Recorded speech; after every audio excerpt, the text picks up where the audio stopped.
Eu confio no meu pai o suficiente para isso ou não? Então a gente vai vivendo assim, essa nossa relação com a vida, ela vai se multiplicando, os medos da gente eles vão crescendo, vão se ramificando a partir desses dois medos. E por isso que a gente tem tanto medo de coisa grande, porque a gente acha que aquilo vai ser algo que vai de alguma forma ferir a vida da gente. Esqueça. Onde estava? Perdão. Obrigado, irmã.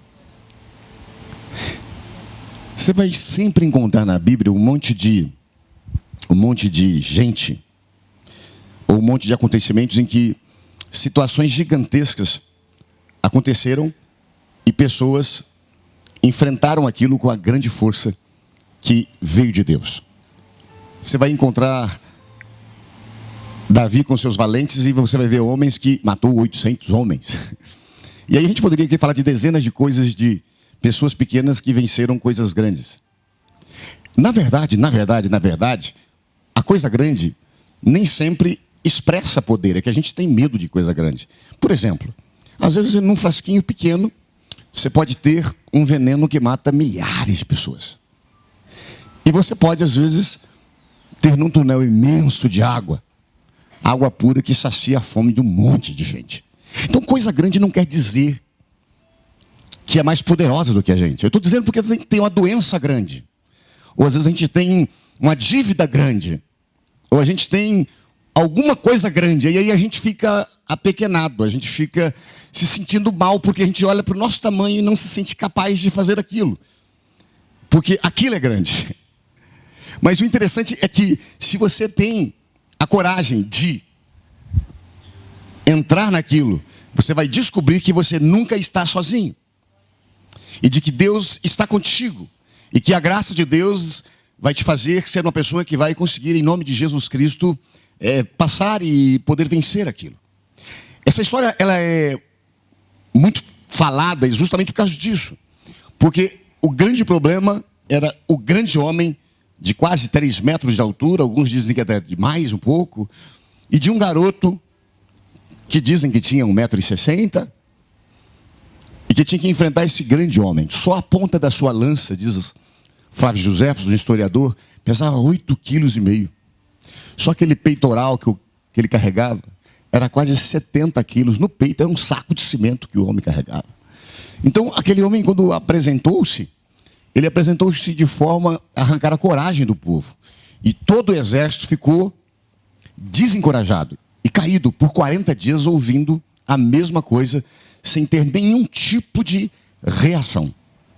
Por que a Bíblia está cheia de coisas, de pessoas enfrentando coisas tão grandes? Um homem que enfrenta 38 anos de uma paralisia. É muito grande isso, não é?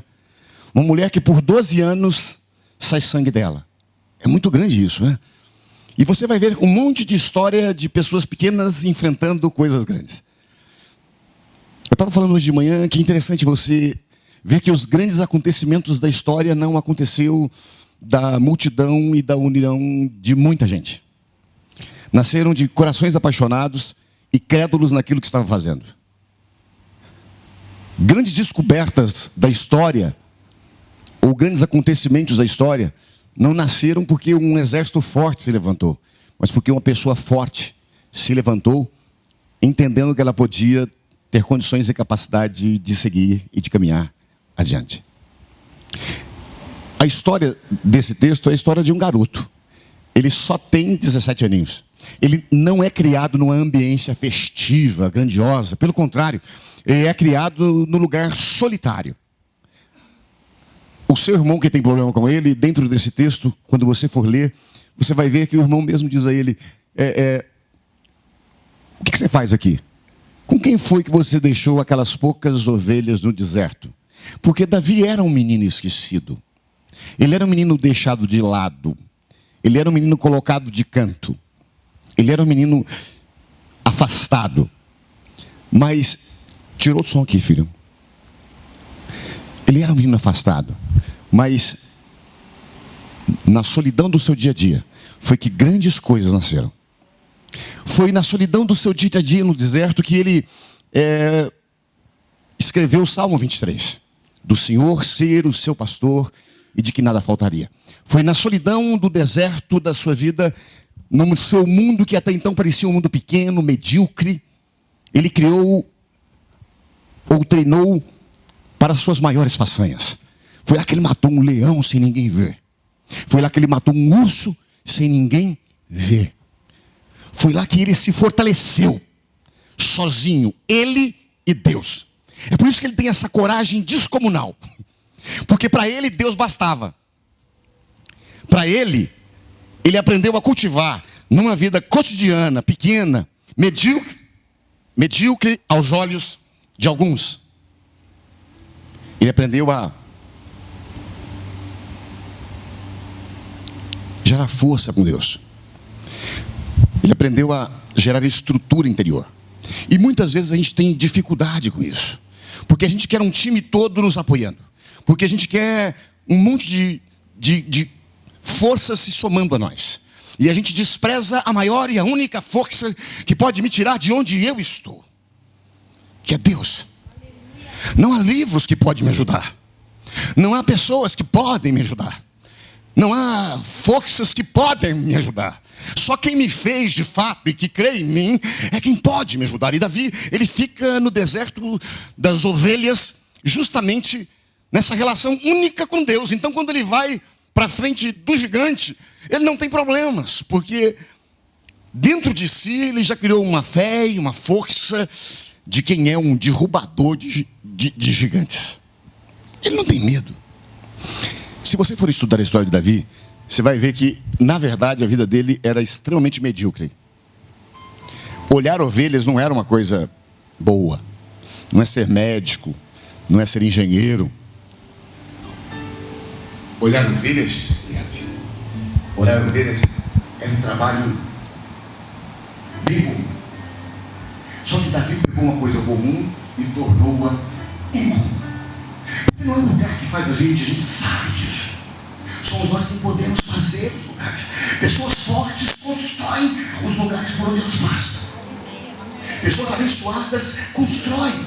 O lugar poderia ser deserto, o trabalho poderia ser medíocre, as pessoas poderiam até mesmo não ver valor nele e naquilo que ele fazia, mas ele colocava força, valor e poder naquilo que ele fazia.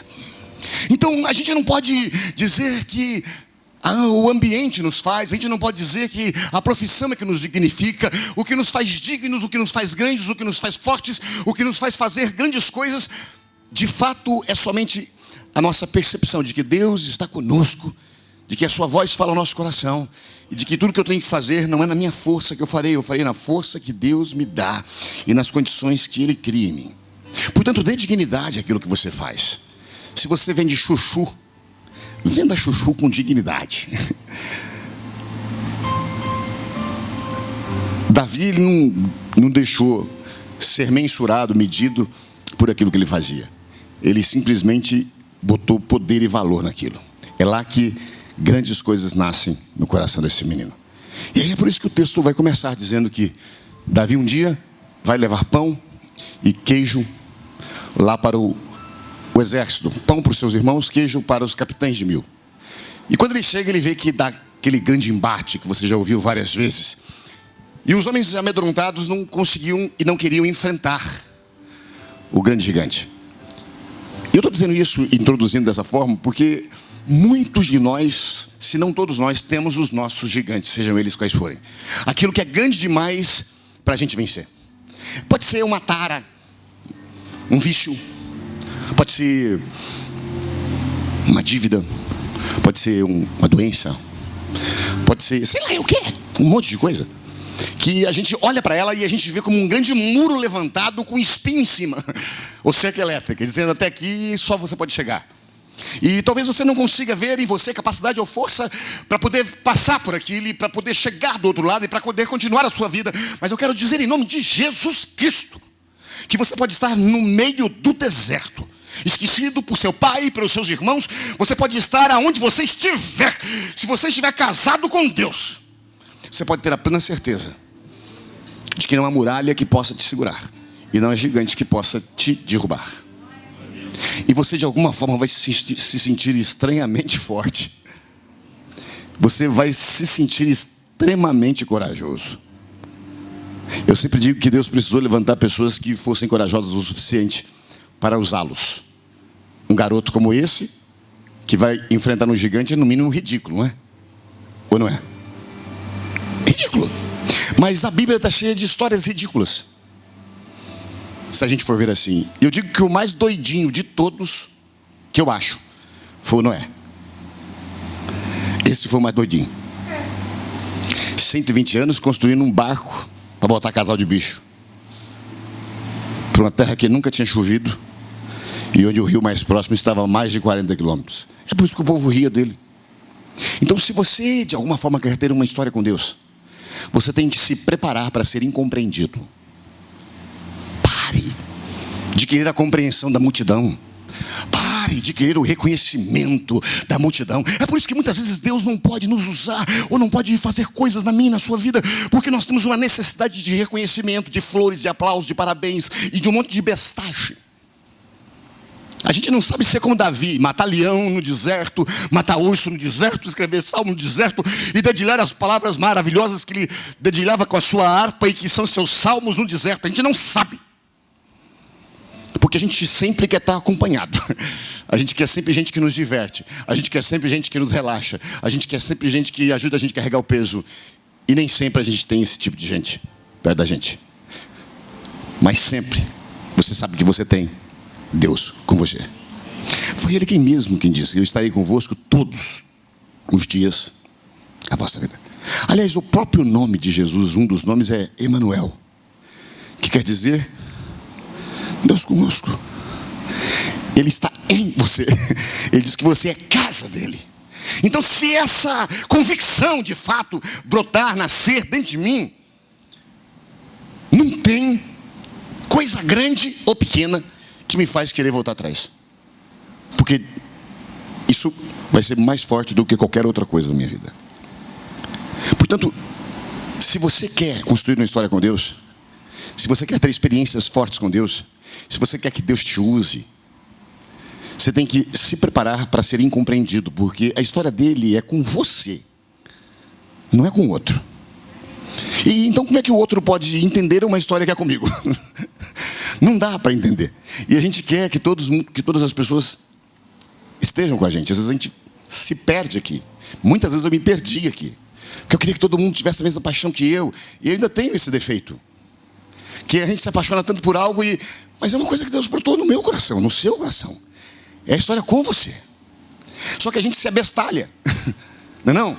E a gente quer que todo mundo pense como a gente pensa, ande como a gente anda, como a gente anda, come, sacrifique como você sacrifica. E é aqui que a gente se perde na história com Deus. E é aqui que muitas vezes eu já me perdi ministerialmente falando. E ainda me perco às vezes.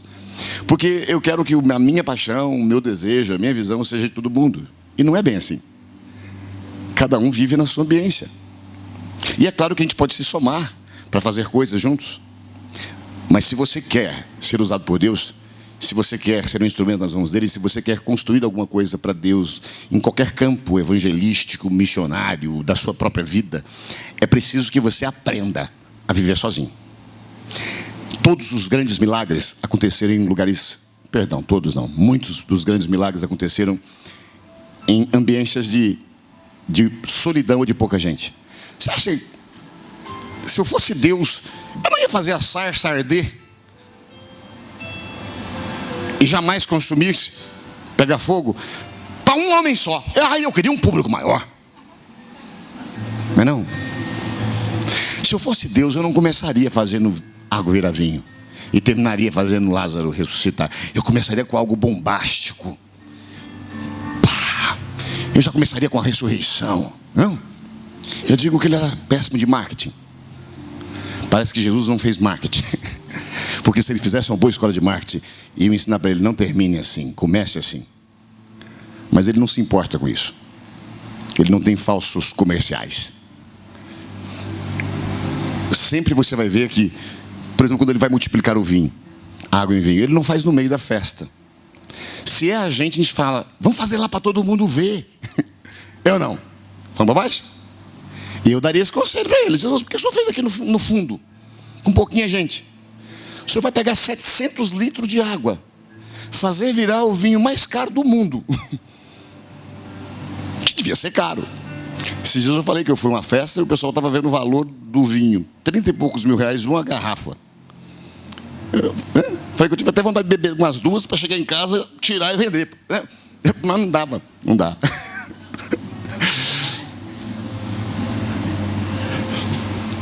Eu falo assim, depois eu esqueço o que eu estou falando. Ah, tá, do milagre. Mas eu daria esse conselho para Jesus, eu falaria: Jesus, não faz aqui escondidinho não, faz para todo mundo ver. Vai olhando um monte de coisa que ele fez. Algumas coisas aconteceram no meio da multidão, mas muitas delas aconteceram no terreno da solidão. Porque é só você e Deus que está ali.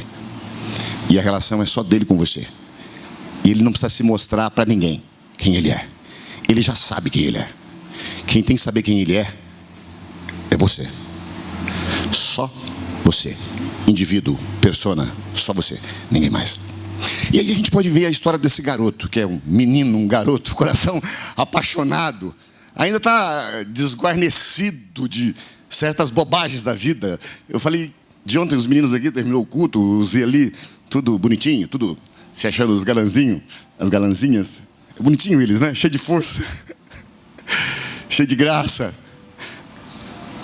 A vida acontecendo, eles olham para as coisas com os olhos marejados, molhados, né? A paixão dentro deles, há uma força, há um negócio de menino que é invencível. Eles acham que pode tudo, não é verdade? Nessa idade de adolescência, assim, que está florescendo para a vida, descobrindo um mundo novo. Davi estava nessa fase apaixonante. E a gente perde esse espírito menino. A gente perde esse espírito moleque. Não leve a mal essa palavra. O pessoal não gosta que fala moleque, porque vem de Moloque. Eu estou querendo falar feliz. A gente perde essa simplicidade de olhar para as coisas e achar que é possível. A gente perde isso. E a gente não pode perder. Eu já falei aqui de um amigo chamado Teófanes. Teófanes significa feitura de Deus, feito por Deus. Só que o Teófanes era feio de doer. E a gente brincava com ele, dizia: o dia que Deus te fez, ele fez uma piada. E ele ria. Ele falava: eu posso ser feio, mas eu sou gostoso. A gente nunca conseguiu derrubar ele. E também a gente não queria assim, derrubar. Mas a gente perde essa capacidade de menino. Essa coisa assim de olhar para a vida com romance, para as coisas com possibilidade. A gente vai se enchendo de limites. E de repente a gente acha que tem certas coisas que a gente não pode passar por ela. Mas Deus sempre treinou derrubadores de gigantes. E Deus, Ele quer me treinar e te treinar como alguém que derruba também os seus gigantes. Ele já começa através do filho dele vindo derrubar um gigante terrível, que é Satanás. E ele tem que enfrentá-lo no poder da sua carne. É pior do que eu e você, porque eu e você, a gente é gente mesmo. Então a gente só tem a força que a gente tem. Tem muitas coisas que você pode. Eu gostaria que você lesse o texto depois com cuidado, com vagar, e visse cada expressão que existe aqui, grifasse, tirasse isso para você. Não só ouça aqui. Mas uma das primeiras coisas que eu vejo é que gente que derruba gigante é gente responsável. Por que eu digo isso? Porque na Bíblia você vai ver por 2 vezes nesse texto essa situação de que o pai lhe pede para acordar. O pai lhe pede para levar para os irmãos pão e queijo.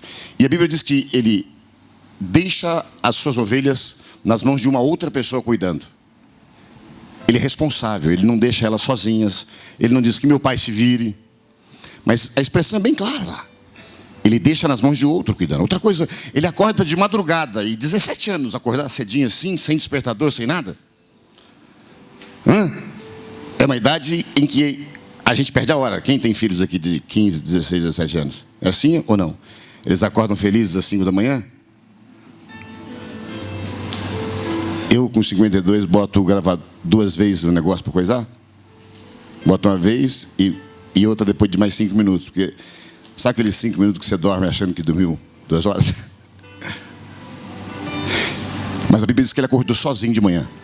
E aí, ele vai, quando ele chega lá, ele vê o negócio acontecendo. E quando ele vê o negócio acontecendo, de novo ele é responsável. Porque aí ele pega o pão, ele pega o queijo e coloca nas mãos de alguém que olha para ele. E aí ele vai ver o fuzuê.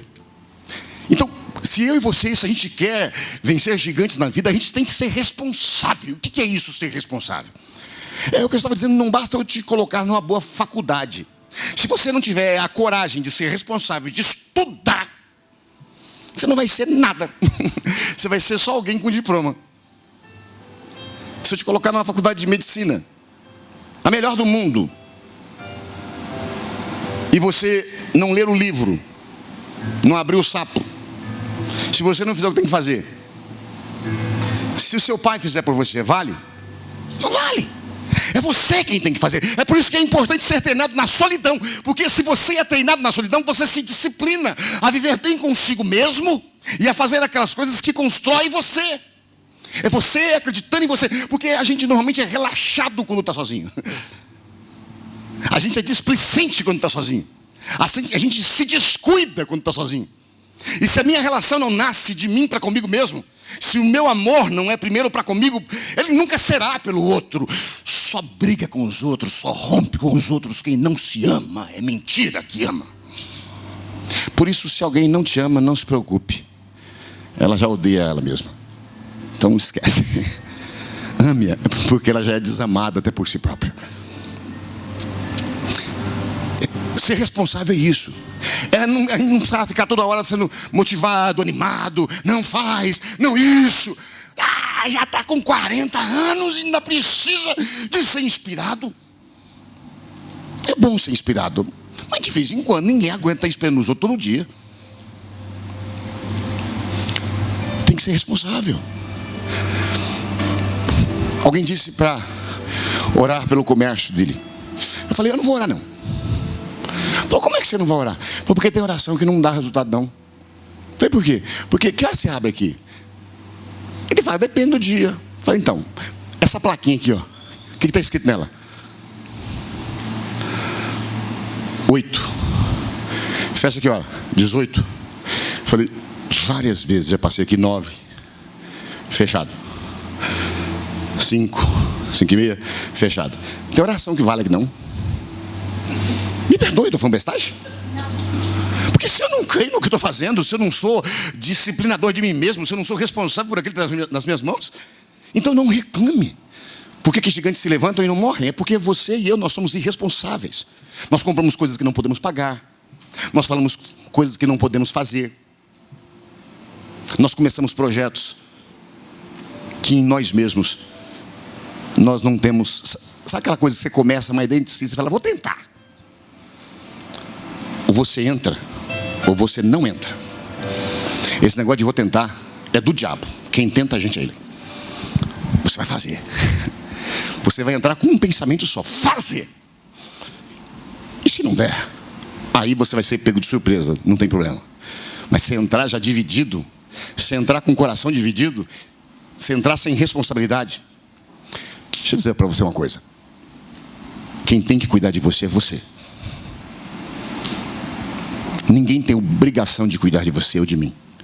É claro que nós cuidamos, gente, um dos outros, pelo amor de Deus, entendam isso. Eu espero que você cuide de mim e eu espero poder cuidar de você. Mas se você não se cuidar, se você não for responsável por si próprio, se você não for alguém que de fato faz por você, não precisa de ninguém estar olhando, não tem gigante que cai. Então aí fica a pergunta se eu e você, se nós somos responsáveis. Se uma coisa na nossa mão está segura. Se você falou que vai fazer, ou você é daquele tipo que falou que vai fazer e não faz, mas tem sempre boas justificativas. Você até poderia escrever um livro de justificativas.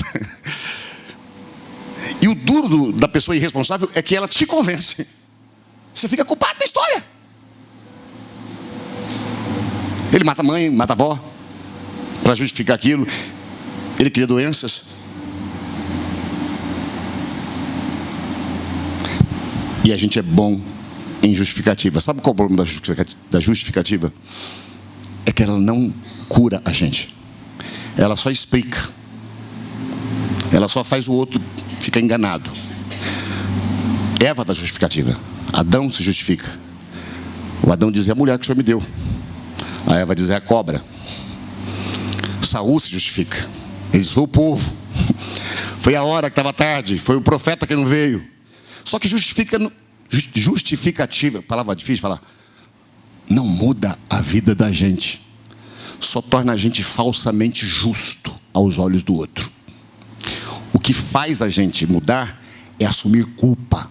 Pequei, errei, sou fraco nessa área. Quando eu faço isso, eu estou sendo responsável. Eu estou tomando nas minhas mãos as rédeas da minha vida. Eu não estou culpando ninguém e nem o mundo por nada. Quando eu sou assim, não existe gigante que fica em pé diante de você. Você pode ser a pessoa mais tonga da face da terra. Se você for responsável, você vai chegar lá. E as pessoas vão dizer: como é que alguém tão coisadinho, tão frágilzinho, não esperava isso dele, não esperava isso dela? Não tem gente que a gente olha assim, fala: ele é tão sonsinho, é tão sonsinha. Mas é como mineirinho que o povo fala, vai fazendo devagarzinho, devagarzinho, devagarzinho, mas vai fazendo, daqui a pouco nasce. Sabe o que fez daquela pessoa aquilo? É responsabilidade. Na mão dela as coisas estão seguras. Uma pessoa pode confiar algo nas suas mãos e ficar certa que vai acontecer? Ou é possível que ela tenha que ter um plano B e um plano C? Espero que nós sejamos confiáveis, que sejamos responsáveis. Gente que enfrenta e derruba gigantes na vida é gente que torna os desafios que a vida propõe a ele ou na ambiência em que ele está como algo que lhe diz respeito. Por que eu estou falando isso? Porque você vai ler no texto ali que todos os dias o gigante fazia o quê? Todos os dias ele vinha e falava. O povo ouvia? Ouvia. Mas é interessante, e eu sempre digo que eu gosto de expressões. E uma expressão aqui na Bíblia diz: e naquele dia Davi ouviu. Por que colocar que Davi ouviu? Todo mundo ouvia, Davi não era surdo. É porque tem gente que só ouve com os ouvidos. Mas Davi, mais do que ouvir com os ouvidos, ele ouvia também com o coração. É gente que se sensibiliza. É gente que não joga para outra coisa que tem que ser feita. Ele olha para aquilo e ele diz: isso tem a ver comigo, tem a ver com a nossa nação. O cara vai despojar a gente. O cara vai escravizar a gente. Mamãe vai ficar escrava, papai vai ficar escravo, fulano vai ficar escravo. E a gente não vai ficar escravo visto como covarde, porque esse gigante mandou, um homem se levantou e ele disse que não tem homem em Israel. O homem é terrível, esse capeta desse Golias. E diz que o menino ouviu. O Davi ouviu. E Davi ouviu. A gente precisa ser mais responsável, não só por nós, mas por quem está do nosso lado, pela dor dos outros também. Esse inferno desse egoísmo acaba com a gente. Esse inferno desse chamado hedonismo, de prazer pessoal, acaba com a gente. Essa coisa de querer estar certo acaba com a gente.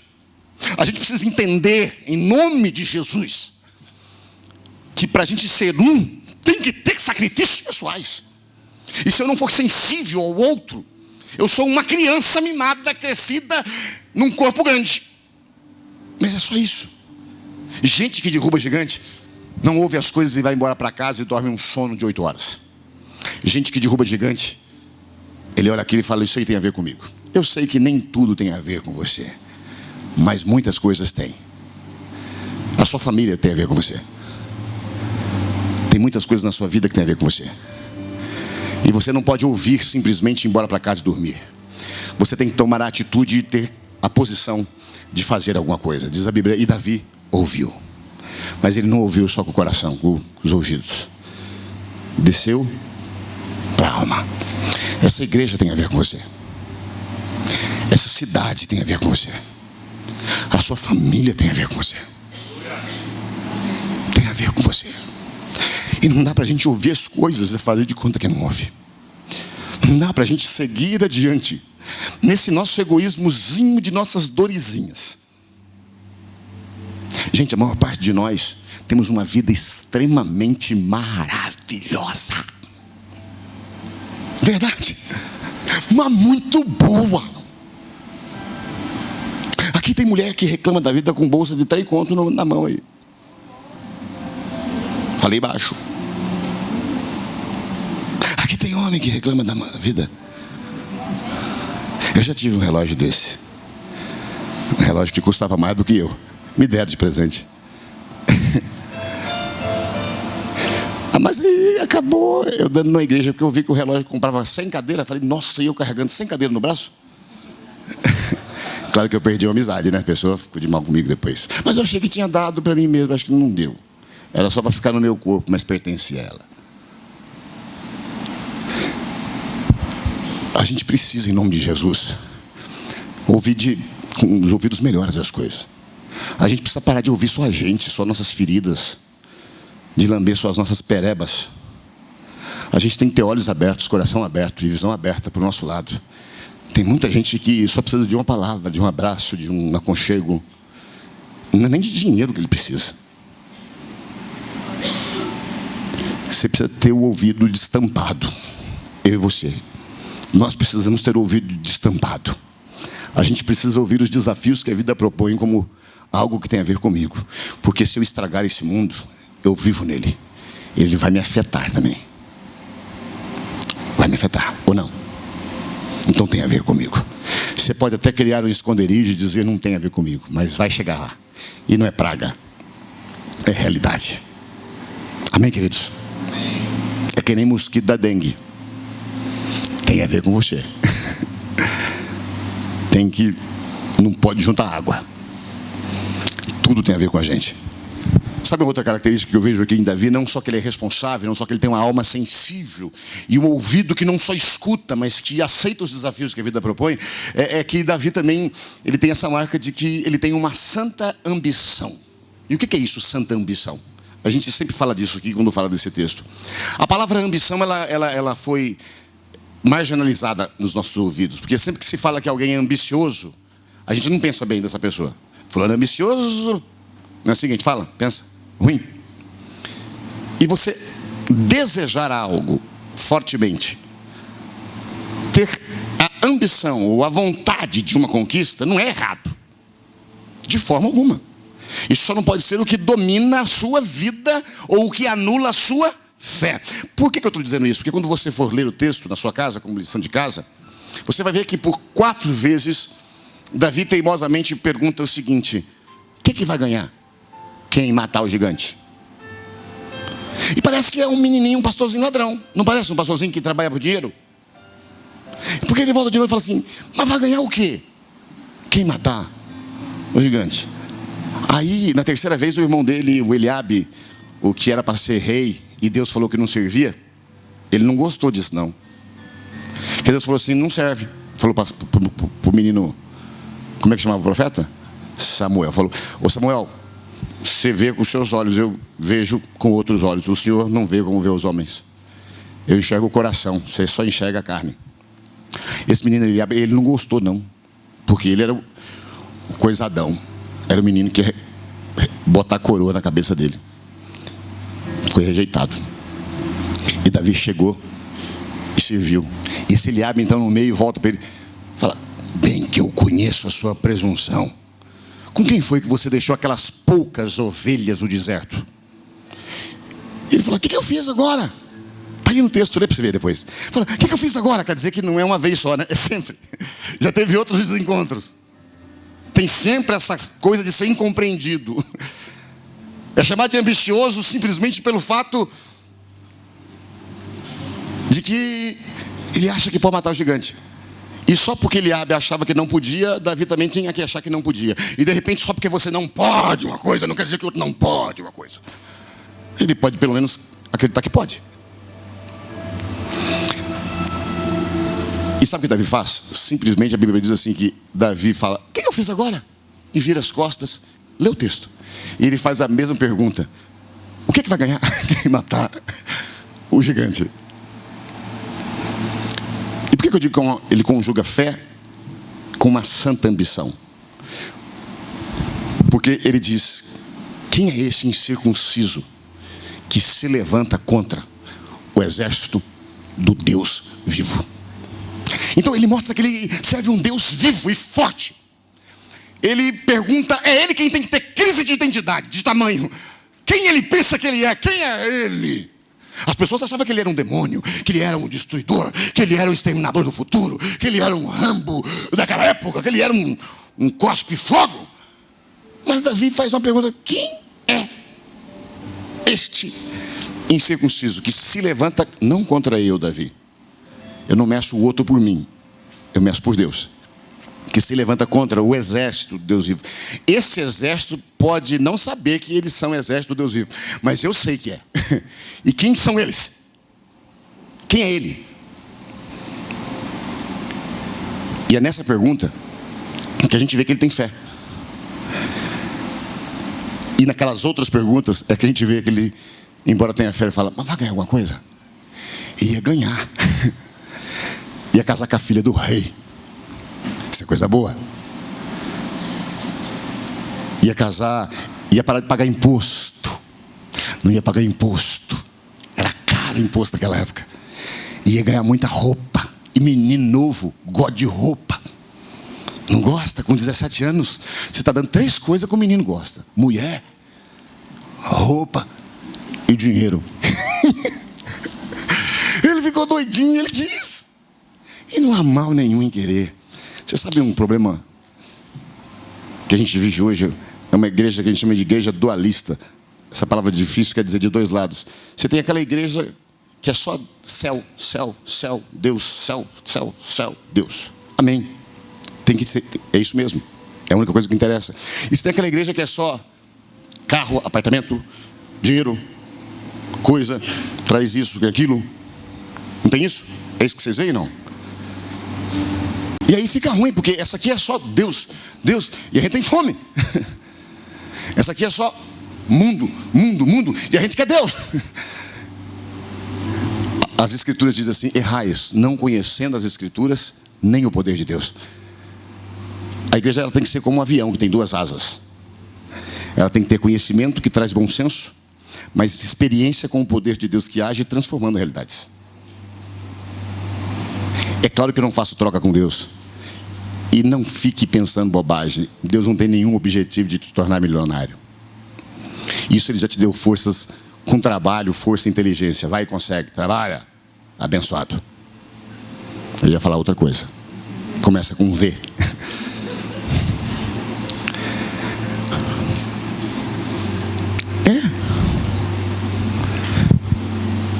Se você e eu, se a gente não tiver essa coragem de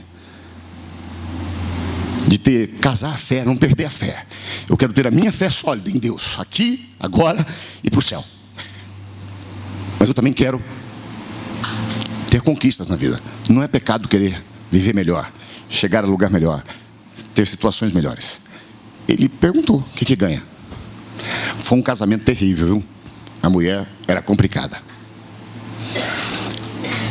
Os impostos não adiantou muito. Na verdade, o pagamento não deu muito certo. Mas o menino tinha no coração um desejo de vencer.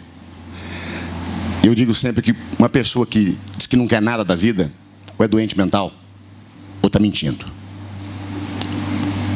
Porque pessoa normal quer alguma coisa, ou não? Ah, não, pastor, eu não quero viajar, eu não quero comer um negócio gostoso, não quero, não. Perfume, qualquer um imagina. Às vezes até pode achar um versículo bíblico fora de contexto, de Salmos, que diz que a gente não deve aplicar o nosso coração a coisas grandes, mas que a gente deve se apegar às coisas mais pequenas. Gente, não é normal a gente não querer coisas. Eu queria que você me entendesse, por favor. Porque eu sei que tem gente que não me entende. Você sabe que eu converso com vocês quando eu estou conversando aqui. Eu ouço vocês. E tem gente falando bestagem aí agora. Eu não estou sendo carnal. Eu estou sendo bíblico. Eu estou dizendo que não é normal uma pessoa viver sem vontade, sem desejos. Você vai ver que Jesus Cristo sempre faz uma pergunta ridícula antes de fazer um milagre. Ele pergunta para um homem que está 38 anos esperando para ser curado: queres ser curado? Você viu que ele pergunta também para o cego? Porque se você não querer, Então é desejo de Deus que eu desejo. É desejo de Deus que eu desejo. Eu só não posso descambar para o desejo e me tornar uma pessoa tonta. É desejo de Deus que eu desfrute a vida. A gente sempre fala de uma pessoa aqui de São Simão, não sei quantos conhecem essa cidade de São Simão. E sempre que a gente ia para Santa Rosa de Viterbo, que fica no caminho também ali, mais para frente, eu passava em frente de uma casa pequenininha e eu nunca posso me esquecer a história que me contaram da primeira vez que eu estive lá. O pessoal diz que a cidade não foi para frente porque jogaram praga num padre. Mas acho que não foi para frente por outras questões. Mas lá tem uma casinha de um cara que tinha assim fazendas, eu não sei quantas, muitas fazendas. Muito conhecido de uma família Quintela, muito conhecido deles. E esse senhor viveu a vida inteira de uma forma miserável, tendo muito, muito, muito. E a sua esposa nunca teve uma máquina de lavar roupa. Tinha que lavar no tanque. A mulher pariu os meninos, lavou tudo no tanque, morreu sem uma máquina de lavar roupa. Os meninos queimou tudo em pouco tempo. Para que ter assim?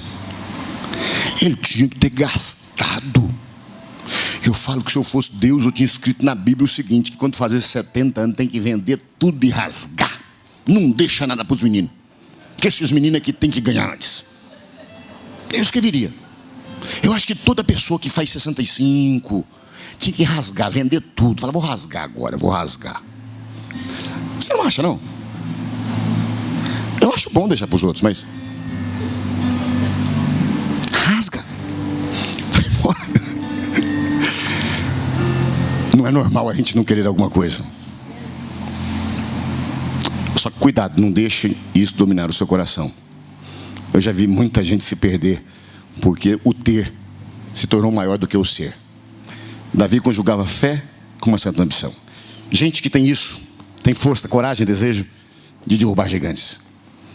Gente que derruba gigantes na vida é gente que tem a coragem de ir para a batalha e para a guerra sozinho. Diga, gente que derruba gigante. Na vida é gente que tem coragem de ir para a guerra e para a peleja sozinho. As nossas maiores guerras são travadas sozinhos. As minhas piores tentações eu tive que vencer sozinho. É eu falando para eu mesmo. Por mais que eu e você queira, não dá para os outros estarem conosco o tempo todo. Falamos no acampamento dos jovens que falou sobre maturidade.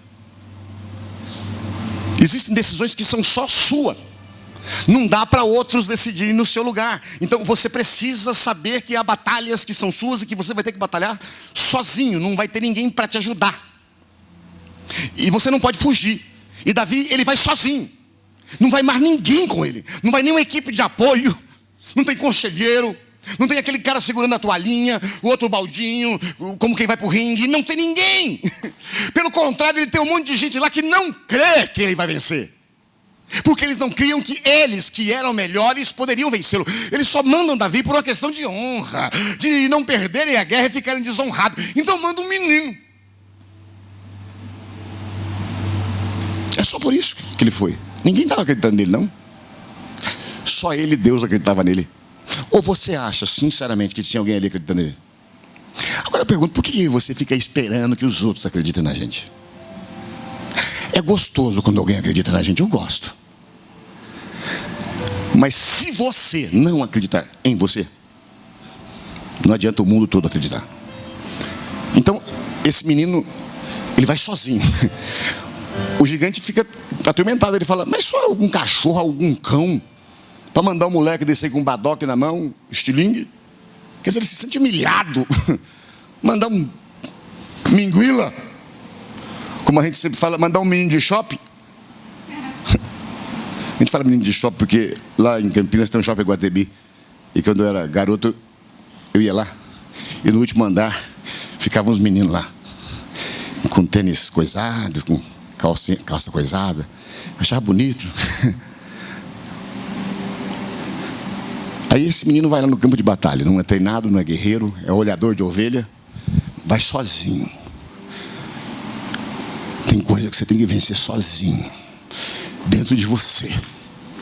Tem ruindades minhas e suas que a gente só vence sozinho. É eu e Deus e mais ninguém. E por mais que profissionais queiram te ajudar, por mais que familiares queiram te ajudar, por mais que qualquer pessoa queira te ajudar, tem coisas que eu só venço sozinho. É eu e eu mesmo.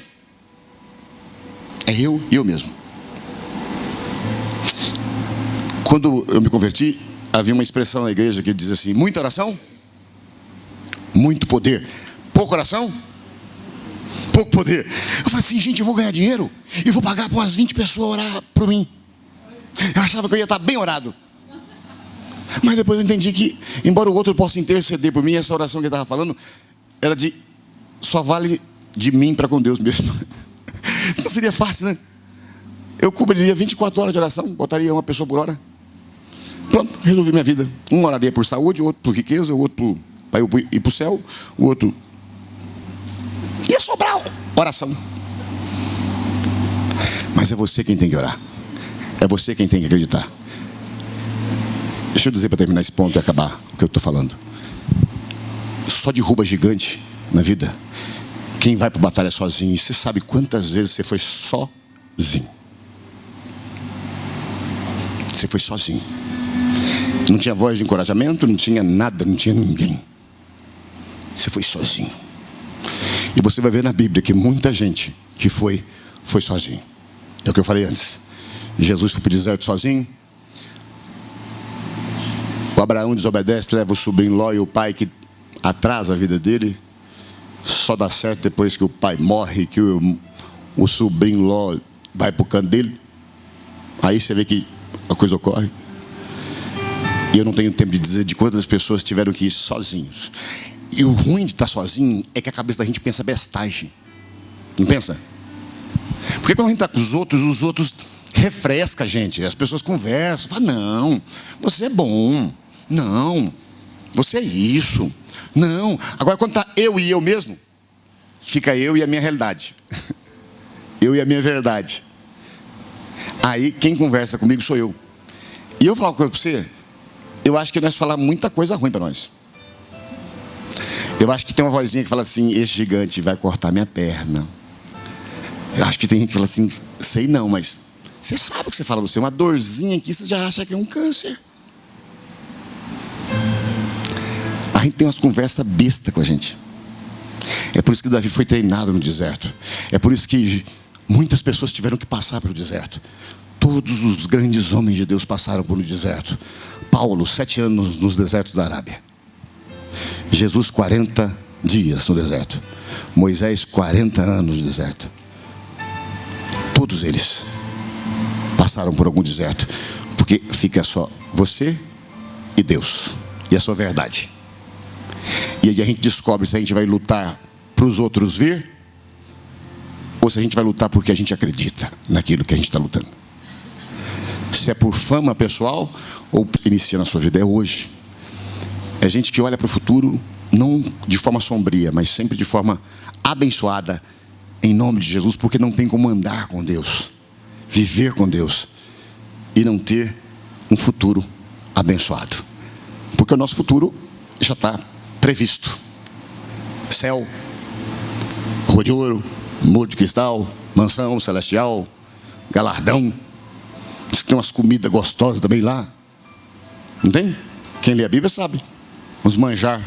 Eu queria saber que manjar que é esse celestial. Então já está tudo previsto. Então eu posso abrir minha boca e tirar certas conversas bestas dela e colocar uma conversa de quem vê o futuro com a clareza presente agora. Hoje mesmo, Senhor.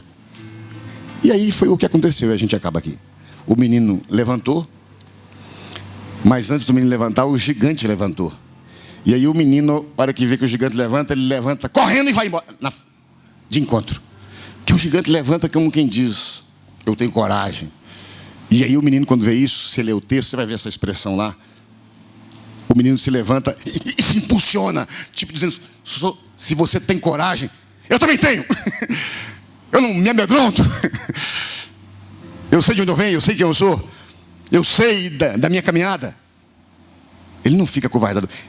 A hora que ele vê que o outro levantou, ele correu e levantou e saiu coisado, saiu atirado em cima. E aí ele pegou uma pedrinha, né? Jogou na cabeça do grandão. Alvo fácil.